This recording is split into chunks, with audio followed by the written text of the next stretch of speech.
Haryana news Jhajjar देखने वाले सभी दर्शकों को देवेंद्र कहलावत की राम राम। आज हम छारा की उस पावन धरा पे आए हैं जहां से हमारे जो ओलंपिक विजेता हैं दीपक पुनिया जी, बजरंग पुनिया जी, उनका बाल्यकाल इसी पावन धरा पे मेहनत करके योग साधना करके आज निखरा है।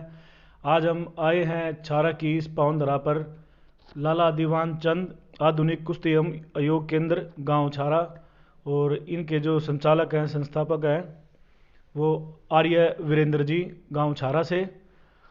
इन्होंने अपने पूरे जीवन में इतनी मेहनत करी जो आज हमारे ओलंपिक विजेता खिलाड़ी हैं, और बहुत से पहलवान हैं जो आज भी इनके यहाँ पे शिक्षा दीक्षा ले रहे हैं, मेहनत कर रहे हैं।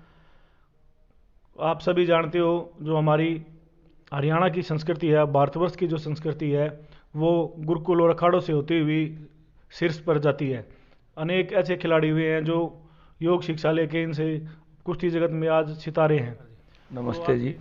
पहले तो आप ऐसी ऐसी चीज़ों को उठाते हो, आपको बहुत बहुत बधाई, आपके चैनल को बहुत बहुत बधाई हो।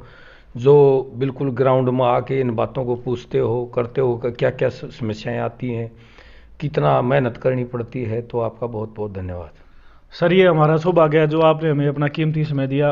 भागदौड़ भरी जिंदगी में आदमी बहुत परेशानियों से घिरा, फिर भी आप हम जैसे छोटे ज़मीन से जुड़े हुए पत्रकारों को मौका देते हो ताकि लोगों के सामने हम सत्य को लेकर आएँ। एक ऐसी दिशा की तरफ हम बढ़ रहे हैं।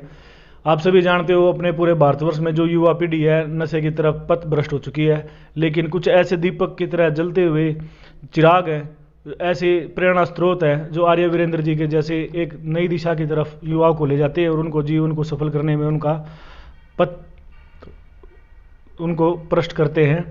तो आप इसी कड़ी में आपने जो पीछे हमने हरियाणा न्यूज़ ने चलाया था हरियाणा का गौरव, उस सीजन 1 में आपने बहुत सारा प्यार दिया, उसके लिए तहे दिल से पूरी टीम की तरफ से आपका धन्यवाद है।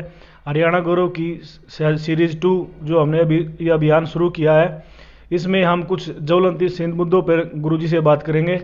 अभी आप सभी जानते हो जो हमारे हरियाणा की बेटी है, हमारी बहन साक्षी मलिक है, विनेश फोगाट जी है, और कुश्ती जगत के तमाम सितारे हम अगर कहें तो अतिशयोक्ति नहीं होगी, सभी उनकी सपोर्ट में आगे बैठे थे।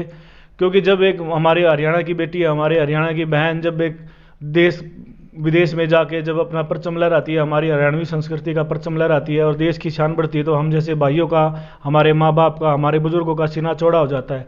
आज वही हमारी बहनें अपने आन बान शान के लिए वहाँ प्रोटेस्ट कर रही है, तो हमारा भी फर्ज बनता है कि उसका खुल के उसका हम सहयोग करें और अपने विचारों को प्रकट करें और उनका विरोध करें, ताकि हमारी बहनें हैं और भी, क्योंकि हमारे हरियाणा को खेल जगत का कटोरा कहा जाता है। यहाँ सबसे ज़्यादा हमारे जो मेडल आए हैं हरियाणा प्रदेश के खिलाड़ियों से आए हैं, तो पूरा हरियाणा प्रदेश की जनता और हमारे चैनल, हमारी टीम उनके साथ है। इसी कड़ी में हम आर्य वीरेंद्र जी के पास आए हैं, जो वहाँ पे कमेटी बनी है, ये उनके भी सदस्य हैं। तो गुरुजी बताओ, वो जो वहाँ पे प्रोटेस्ट हुआ था, वहाँ पे इतने सारे कुश्ती जगत के खिलाड़ी आए थे, हमें तो जैसे वे बैठे हैं धरने पर इतने सारे खिलाड़ी, हमें अगले दिन पता चला भाई ऐसे पूरे दिन हलचल मची। हमने पूछा उनसे, तो ये बहुत ही शर्मनाक घटना है जो इतने बड़े खिलाड़ी और इस तरह की बातें, और जो अध्यक्ष है उन्होंने तो एकदम से इस्तीफा दे देना चाहिए था। अब भाई मेरी पाक साफ करो, बिल्कुल छानबीन करो, और इस तरह का जो खेलों के अंदर हैं जो अच्छे खिलाड़ी ही होने चाहिए, क्योंकि हमें पता है अब हमें क्या क्या मुसीबत झेलनी पड़ती है। मैंने सबसे लगभग पहले, मेरे से पहले बहुत कम संस्था थी हरियाणा में इस तरह से जैसे मैंने बनाई। उदयचंद के पास मैंने कुश्ती सीखी है, जो भारत का सबसे पहला अर्जुन अवार्डी है। मैं गुरुजी से पूछता रहता था, गुरुजी ओलंपिक चैंपियन कैसे तैयार होंगे? वो बोला बेटा हम बहुत पीछे हैं। मैं कहा वही बताओ हम कैसे, हम ग्रास रूट पर, मेरे क्षेत्र में बहुत ज़्यादा कुश्ती का शौक है। तो मैंने बोला बेटा गद्दे पे बच्चे शुरू करेंगे, जो जहाँ ओलंपिक में कुश्ती होती है उस ढंग से आप टेक्निक करोगे, उस ढंग से प्रैक्टिस करोगे, एक्सरसाइज करोगे, तो आपको सफलता मिल सकती है। मैंने उसी सोच को रख के 95 में मैंने संस्था शुरू की थी, और 98 में मैंने अच्छा हॉल, ये मैट वगैरह बनाए, और उसका नतीजा है आज पूरे हरियाणा के अंदर तहलका मचा हुआ है, जो लोगों ने अपने प्रयास से, मैं ये नहीं कहता, अभी सरकार भी हमारा सहयोग कर रही है, लेकिन उसके साथ साथ एक आम जन का बहुत ज़्यादा सहयोग है। अपनी बेटियों को ले जाते हैं, वहाँ लखनऊ में भी पड़े रहते हैं, इतना ज़्यादा प्रयास करते हैं, इतनी एक एक कंपटीशन में बहुत ज़्यादा है, गरीब होते हुए भी इतना खर्चा लगाते हैं। मैं पूरे हरियाणा को भी इस काम के लिए बधाई देता हूँ। अगर ये पूरे देश के अंदर एक प्रेरणा के स्रोत बने, अगर हरियाणा में इतने खिलाड़ी हैं, इतने, क्योंकि देश की सुरक्षा एक मनुष्य एक प्रथम इकाई है। अगर ये मजबूत होता है शारीरिक रूप से, मानसिक रूप से, तो वो राष्ट्र बहुत मजबूत हो जाता है और उसको देख के बहुत बच्चों को प्रेरणा मिलती है। क्योंकि हमारा हरियाणा में भी अब नशा बहुत ज़्यादा, जैसे पंजाब में बहुत स्पोर्ट्स था, लेकिन नशे कारण ये चीज़ें कारण बहुत ख़राब हुआ। अब हरियाणा के अंदर बहुत स्कोप है, बहुत बच्चे लग रहे हैं, लेकिन एक नशा भी साथ साथ चल रहा है। तो सरकार को भी आपके माध्यम से मैं बताना चाहता हूँ, इन चीज़ों पर ध्यान देना चाहिए। क्योंकि बहुत इस लेवल पर अगर आप बच्चों को खेल के अंदर डालोगे, क्योंकि एक यूथ की तो एनर्जी जानी है किसी न किसी तरफ, अगर उसको नहीं संभालोगे तो किसी न दूसरी तरफ जाएगी। जो बच्चे पढ़ाई में नहीं है, और पढ़ाई वालों ने भी खेल तो जरूर करना चाहिए, कंपलसरी होना चाहिए हर एक बच्चे के लिए खेल तो। और इस तरह की घटना होती है, इन पर बिल्कुल तुरंत रोक लगा देनी चाहिए। और अच्छे खिलाड़ी, क्योंकि उन्हें पता है कि भाई एक नीचे से कैसे एक खिलाड़ी बनता है ओलंपिक चैंपियन, तो ऐसी ऐसी संस्थाओं के ऊपर मुखिया, जैसे अब हम सरकार को बहुत बहुत बधाई देते हैं जो भारतीय ओलंपिक संघ की अब प्रधान पीटी उषा को बनाया है। वो इतनी अच्छी एथलीट है और वो एक समझती है कि एक खिलाड़ी के जीवन में कितनी समस्याएं आती है, कहाँ से उठ के कहाँ आता है। तो इस प्रकार के खिलाड़ियों को ये जिम्मेदारी सौंपनी चाहिए। गुरुजी, जैसे अपने बजरंग पूनिया जी हैं, दीपक पूनिया जी हैं, और ये इतना अच्छा प्रदर्शन किया, इनका बाल्यकाल आपके पास गुजरा, आपने इनका पथ प्रदर्शित करा, इतनी मेहनत कराई। और भी बहुत से युवा खिलाड़ी जो आपके यहाँ पे मार्गदर्शन कर रहे हैं, और हमारे जो महिला खिलाड़ी भी हैं वो भी समय समय पे अपना अच्छा प्रदर्शन करके हरियाणा का सीना चौड़ा कर देते हैं। एक जब माँ बाप अपने बेटी को, अपने कलेजे के टुकड़े को देश की शान के लिए उसकी जब प्रैक्टिस होती है भेजते हैं छाती पे पत्थर रखकर, और इस प्रकार का जब ये माहौल बन जाता है, एक बहुत ही डरावनी चीज़ है। तो वो जो फेडरेशन के प्रधान हैं उसको नहीं लगता कि नैतिक तौर पे अपना इस्तीफा दे देना चाहिए? बिल्कुल उन्हें नैतिक तौर से बिल्कुल दूर हो जाना चाहिए।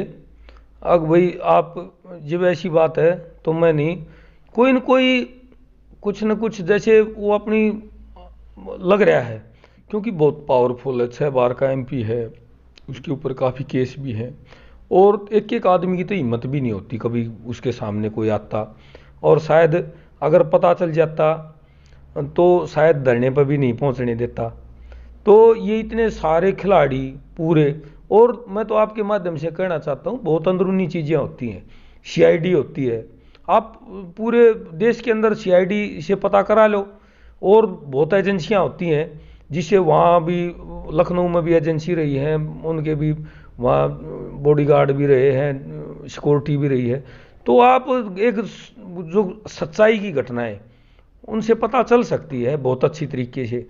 तो ये इन खिलाड़ियों ने भाई इतना हिम्मत करी है, इतना इकट्ठा होकर, इतने लेवल के खिलाड़ी हैं, ये वर्ल्ड लेवल के खिलाड़ी हैं सारे लगभग 30 के करीब अर्जुन अवार्डी होंगे। तो और पूरे देश के अंदर ही है, आप इसको बनाया जाता है कभी तो कम्युनिटी के खिलाफ, अभी एक कम्युनिटी के लोग हैं, कभी ये बनाया जाता है हरियाणा वर्सेस, ये सब नकली बातें हैं। तो हम तो ये कहते हैं भाई, हम तो भाई ना तो जाति पाति में न मानते, क्योंकि हमारे ये लोग, और पहले यहाँ होती भी नहीं थी, काम के अनुसार होती थी। ये जाति पाति के फैलाते हैं, हमने स्वार्थ के कारण फैलाते हैं। जो ये फैलाते हैं भाई ये हरियाणा के हैं, हरियाणा के, ऐसा कुछ नहीं है, ये देश के हैं खिलाड़ी, और कोई भी व्यक्ति है वो देश के लिए लड़ता है। तो ये भी एक घटिया ओछी मानसिकता है जो कहते हैं भाई हरियाणा वर्सेस उत्तर प्रदेश की पहलवानी कहाँ थी, अब कहाँ चली गई। लड़कियाँ 20-20 लड़कियाँ कैंप में होती थी, अब कहाँ हैं लड़कियाँ। तो ये सब चीज़ें जब सही ढंग से जांच होगी तो सब कुछ ऊपर आ जाएगा।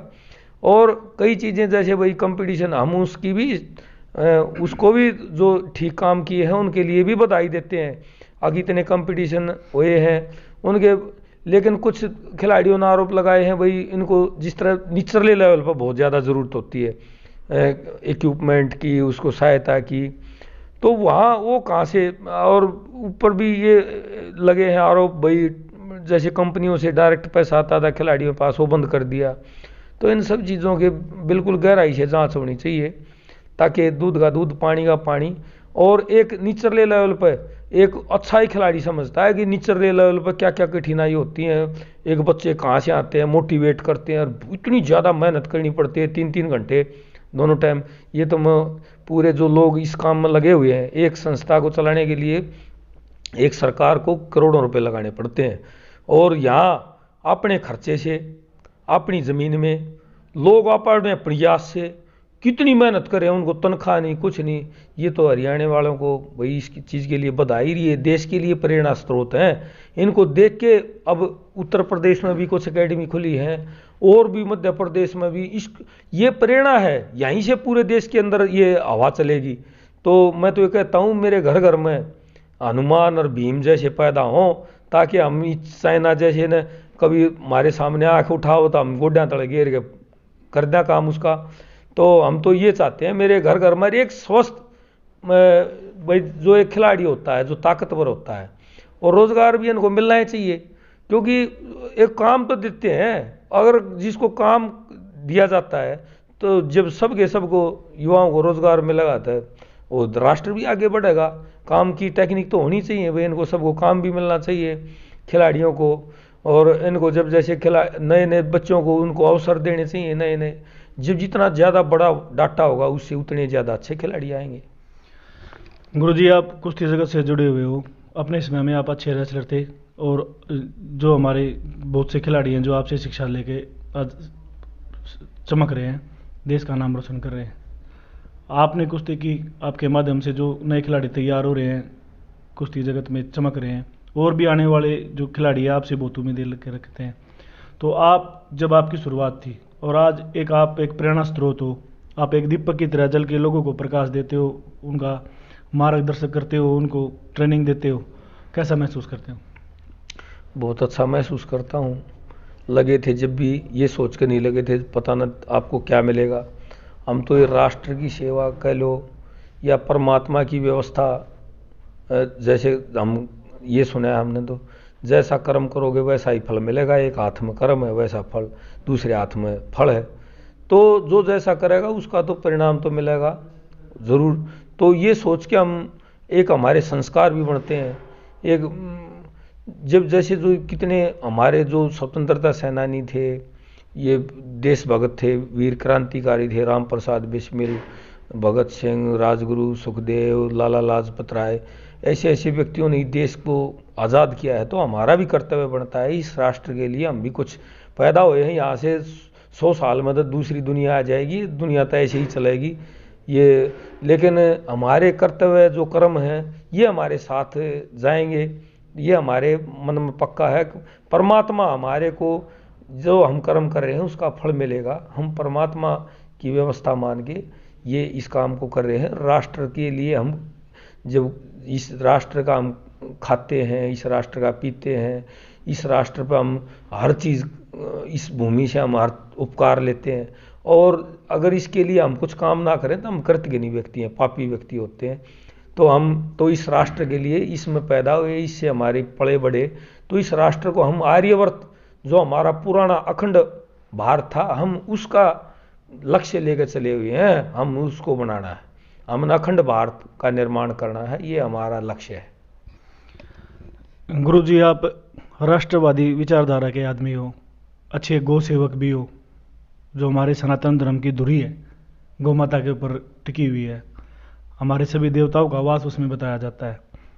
दूसरा मैं जिक्र करना चाहूँगा, जो दीपक पूनिया जी हैं, बजरंग पूनिया जी हैं, ये जब भी मेडल जीत के आए थे तो मोदी जी ने इनको सबको इनवाइट किया था, वहाँ पे गए, इन्होंने इनसे बातचीत करी, औपचारिकता सारी पूरी करी। फिर उसके बाद में बजरंग पूनिया जी ने अपने यहाँ पे प्रोग्राम भी रखा था, और उन्होंने आपसे भी शिक्षा दीक्षा ली थी। बाद में वो दिल्ली गए, उधर भी उन्होंने अपने गुरुजियों से शिक्षा दीक्षा ली, तो आप सबको बुला के सम्मानित किया। तो वो एक जो भावना है, वो जो फीलिंग है, उस समय कैसा महसूस हुआ था जी? हम तो देखो इतना अच्छा महसूस हुआ, एक बच्चा कोई जिसके ऊपर हमारा प्रयास होता है, मेहनत होता है, और जब फल मिलता है ना तो बहुत आनंद होता है। एक टीचर के पास कोई स्टूडेंट पढ़ता है, उसका विद्यार्थी जब ऊपर आता है तो उसको बड़ी खुशी होती है। ऐसे ही मेरे को भी बहुत ज़्यादा खुशी हुई कि ये बच्चे यहाँ भाई जिसमें हमारा योगदान है, काफ़ी योगदान है, बहुत ज़्यादा योगदान है। क्योंकि बेस में ही होता है सब कुछ, बेस में बहुत कुछ होता है छपा हुआ। अगर बेस अब हमारे इंटरनेशनल लेवल पर, मैं तो आपके माध्यम से ये कहना चाहता हूँ, अगर ओलंपिक में मेडल ज़्यादा से ज़्यादा लेने हैं तो ग्रास रूट पर बहुत ज़्यादा मेहनत करनी पड़ेगी। अगर अच्छे व्यक्तियों का निर्माण कर दिया ग्रास रूट पर तो वे अपने आप ये रोड भी बना लेंगे, बिल्डिंग भी बना लेंगे, सब कुछ बना लेंगे और अच्छे खिलाड़ी भी बन जाएंगे उनमें से। तो ये सब का सब ग्रास रूट पर ही होता है, सब कुछ काम बहुत ज़्यादा काम होता है, और उसके बाद भी हर इवेंट में हर चीज़ को संभालना ही चाहिए। गुरुजी, अब अगर आज्ञा दो, आदेश दो, तो हम आपके जीवन निजी जीवन पे भी प्रकाश डालना चाहेंगे। जैसे आपने अपना पूरा जीवन सनातन धर्म को, गौ माता की सेवा करके कुश्ती जगत में खेल को आगे बढ़ाया। आपके भी मतलब वंश में आगे आपके सपुत्र, आपके राजकुमार हैं, तो उनके लिए आपने क्या मतलब सोच के रखा है? बस हमारा काम अपना कर्तव्य कर्म करना, हम अपना कर्तव्य करते हैं। जैसे मैं भाई इसमें NIS में भी A ग्रेड से मैंने टॉप किया था, MA भी कर रखी है, MPED भी कर रखी है, दिल्ली स्टेट अवार्ड भी मिला हुआ है, फिजिकल एजुकेशन में लेक्चरर हूँ मैं। और अब जो मैं तो सभी बच्चों को अपने बच्चे ही समझता हूँ। अब तो मैं किसी बच्चे में, अपने पर्सनल बच्चे में और इन बच्चों में कोई फर्क नहीं करता। इनमें से अच्छे भी निकल जाते हैं और वह कहाँ गड़बड़ भी हो जाती है। हम अपना प्रयास करते हैं, क्योंकि कई चीज़ें बनने में कई चीज़ें काम करती हैं। उसकी संगति कैसी है, किस संगति में बैठता है, कैसे करता है, तो पता न कहीं इतने बच्चे तैयार, अगर पूरे पूरे तैयार हो जाते तो पता कितने मेडल आ जाते ओलंपिक में। जहाँ लेकर चले थे, कोई किसी वजह से रुक जाता है, कोई चोट की वजह से रुक जाता है, कोई घर में समस्या हो जाती है, पता ना अनेक समस्या, कोई संगति में गलत में पड़ जाता है, बहुत ज़्यादा समस्याएं होती है। ऊपर कोई बिरला आता है जिसके प्रारब्ध पिछले भी, ये भी, उसके माता पिता भी, जहाँ ये, और परमात्मा की कृपा भी बहुत जाके जिस लेवल पर पहुँचता है खिलाड़ी। तो गुरुजी, जैसे आपने बताया अभी जो PT उषा जी थी, जो बहुत अच्छी धावक थी, जो सबकी प्रेरणा स्रोत है, वो एक अच्छे पद पे गई है, उससे खिलाड़ियों की उम्मीदें भी बढ़ी है। तो आप मतलब क्या कहना चाहोगे कि इससे कितना फ़ायदा होगा खिलाड़ियों को? हमें तो पूरा ये विश्वास है, अगर जो खिलाड़ी है कि समझता है और इस लेवल पर पहुंचता है, वो खिलाड़ी तो बहुत ज़्यादा समझता है आपको किस कहाँ से उठी थी, क्या क्या प्रॉब्लम आई है, उन छोटी छोटी बातों को समझता है। क्योंकि एक खिलाड़ी के साथ कोई भेदभाव हो जाता है कहीं, और कोई इस तरह की कोई घटना हो जाती है, जो तो इस तरह की घटना होने के बाद कौन माता पिता अपने बच्चे को भेजेगा? तो ये बिल्कुल पारदर्शी होनी चाहिए ये चीज़ें। यहाँ जैसे लखनऊ में कैंप लगा है, उसके भी जैसे लड़के कहते हैं भाई, लड़के लड़कियों के भाई यहाँ कैंप इकट्ठे नहीं लगे, हम भी इस बात से सहमत हैं भाई, लड़के लड़कियों के इकट्ठे कैंप ना लगने चाहिए, कोई बात नहीं। कई बार कहते हैं भाई ये, लेकिन जब देखो ये खेल, कुश्ती खेल ब्रह्मचर्या खेल है। यहाँ जो बच्चा चरित्र से अगर दृढ़ नहीं होगा ना, तो इस खेल में नहीं चल सकता, और का मैंने पता नहीं, इसका तो मेरा पूरा विश्वास है। जैसे पटियाला में भी कैंप लगते थे भाई, दिल्ली में भी काफ़ी अच्छे, क्योंकि 90% बच्चे जो लड़कियां हैं वे हरियाणा की हैं।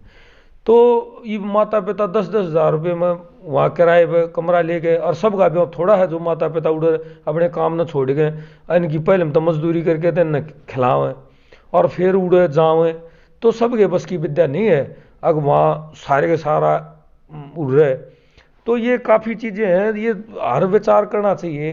भाई दूध नहीं ले जा सकते यहाँ, तो जब बालगढ़ कैंप घर से गांव से दूध ले जा गए, बसा में दूध दे देगा आ करते हैं लड़कियों के, तो इस जगह सेंटर लगाने चाहिए जहाँ भाई सुविधा हो, जहाँ खेल का शौक हो, जहाँ खुराक की अच्छी व्यवस्था हो, तो इसी जगह कैंप लगाने चाहिए। ये भी एक बहुत पहले भी आवाज़ उठती रही है भाई, 2016 में भी अब भाई ये कैंप यहाँ क्यों, 2018 में भी काफ़ी बीच बीच में भी होता रहा भाई, लखनऊ में कैंप क्यों किस लिए लगे। तो ये सोचना चाहिए अगर भाई कहाँ वातावरण है, बच्चे को लाभ कहाँ मिलेगा, बच्चे का भाई घर के भी वहाँ ज़्यादा देखभाल कहाँ कर सकते हैं, तो इन सब चीज़ों का ध्यान रखना चाहिए। ये हरियाणा की जो बच्चियाँ हैं, ये तो प्रेरणा स्रोत है, इन्हें इतना बोल्ड और इतना अच्छा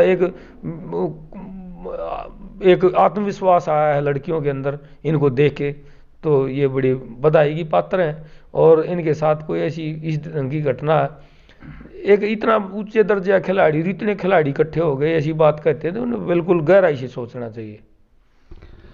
आज लाला दीवान चंद आधुनिक कुश्ती और योग केंद्र के संचालक आर्य वीरेंद्र जी ने बड़ी बेबाकी से बड़े धैर्य के साथ हमारे सभी सवालों का जवाब दिया और नए युवाओं को पद प्रदर्शित किया। उसके लिए हम धन्यवाद देना चाहेंगे, आपने जो कीमती समय दिया। आपको भी जी, आपने इतना समय दिया, यहाँ पहुँचे, आपको भी बहुत बहुत बधाई। जो जनता के बीच में हमारी बात को भी, क्योंकि एक हर आपकी भी तमन्ना, एक हर माता पिता की तमन्ना है भाई मेरा बच्चा तगड़ा हो, तो हम इस काम में लगे हुए हैं। सरकार ने भी पूरा सहयोग करना चाहिए इस काम में। धन्यवाद जी आपका। जय हिंद, जय भारत।